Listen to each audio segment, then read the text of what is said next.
Alright, so I just got this solar charger that I want to unbox and show you. I got it from Omni Survival. It doesn't have an actual manufacturer on it, but it says it's 5 watts input power and 5 watts, or 5 volts, sorry, 5 volts input and 5 volts output.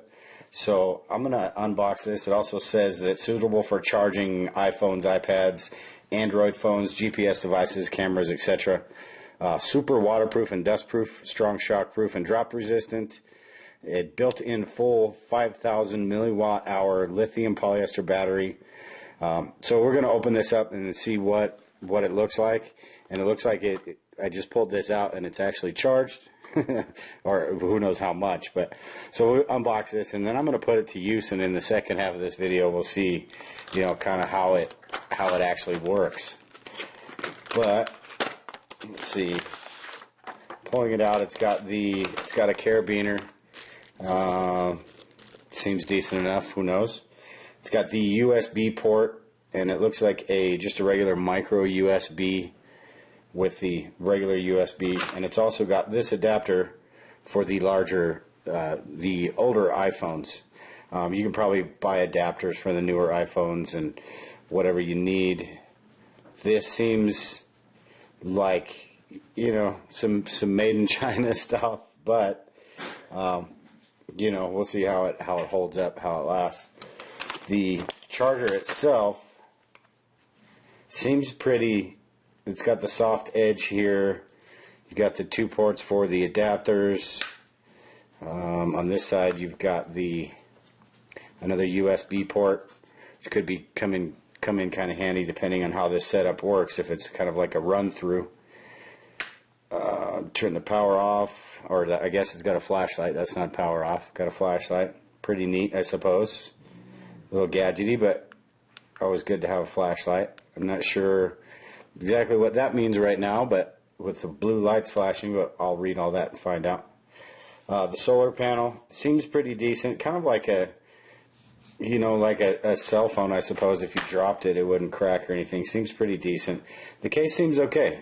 But I guess the main thing is going to be how it actually charges and how it actually, you know, holds up. I'm going to read a few reviews and I'll let you know about those after I do this. I've heard that some not so great, but this was 26 bucks. I like Goal Zero, but this for 26 bucks, I figured I would give it a shot and try it out. Can't figure out how to get the dang flashlight to turn off. Oh, just hold the button in. But anyway, I'm going to let this charge a few different things, see if it will charge a few different things, and then I'll come back in the second half of this video. Alright, so I don't have anything else to test this out on other than my phone. Thought I did, but I don't. So you'll just have to kind of test it out if you decide to give one of these. Right now it's just got the micro USB adapter. But if you plug that in, you can see that once I hit the power button, it actually turns on the phone. Now we'll have to see how long it takes. Right now I'm at 61%, so we'll have to leave this on a little bit, see how long it takes to charge up, you know, maybe 5% more, something like that, and we'll see how long that takes. But you know, I guess it works. We'll have to see how long it works. I'll read some reviews and all of that.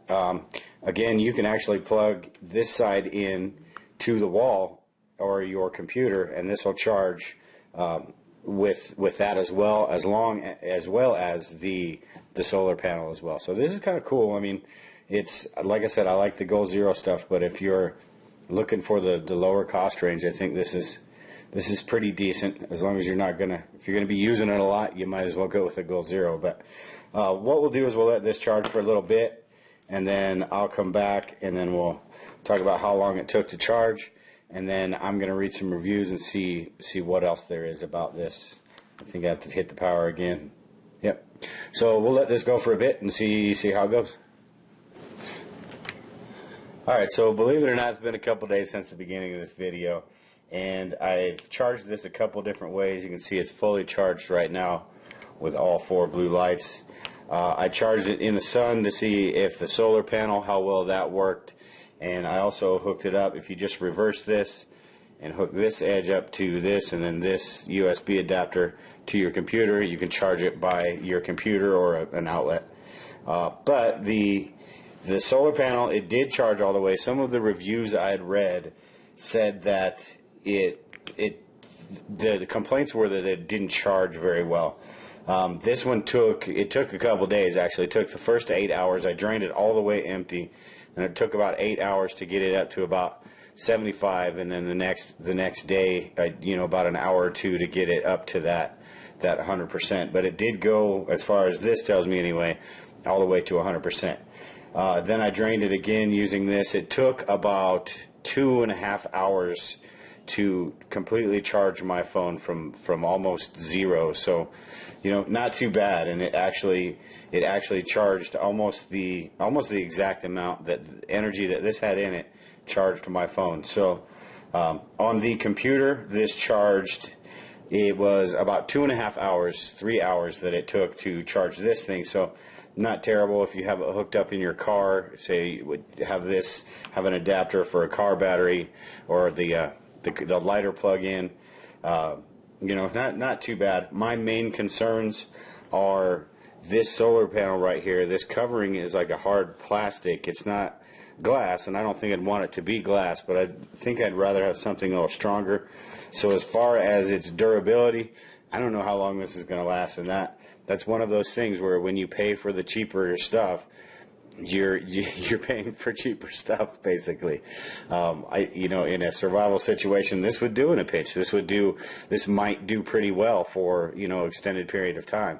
And then again, something like this might, I'll have to use it a little bit, but something like this might crap out on you after 1 or 2 tries, and that's the last thing in some kind of survival situation, or you're in the middle of the wilderness and your phone's completely dead and you need just a little bit of a charge to maybe get your GPS or something. You don't need this crapping out on you. If you put it on the outside of your backpack, I could see where this would charge during the day if it was clear out. But again, like I said, I'm worried about how weather resistant this actually is. So, but all in all, for $26, if that's what you have, I think it's a decent. It's something good to have. But if you have the means to get something better, like a Goal Zero, I would definitely do that. But I can't really. It works as advertised, so I can't really say anything bad about it. But that's this, and I'll leave a link to where you guys can find that and some of the reviews. Like I said, most of the reviews were decent. Some of them, the main things that they said were that the solar panel didn't charge like it was supposed to. And to me, that was a concern, because otherwise this is just a regular old battery pack. It's not a solar charger at all, but it did work. So with that, I appreciate everybody listening in, and we'll do more videos like this here in the future. Thanks a lot.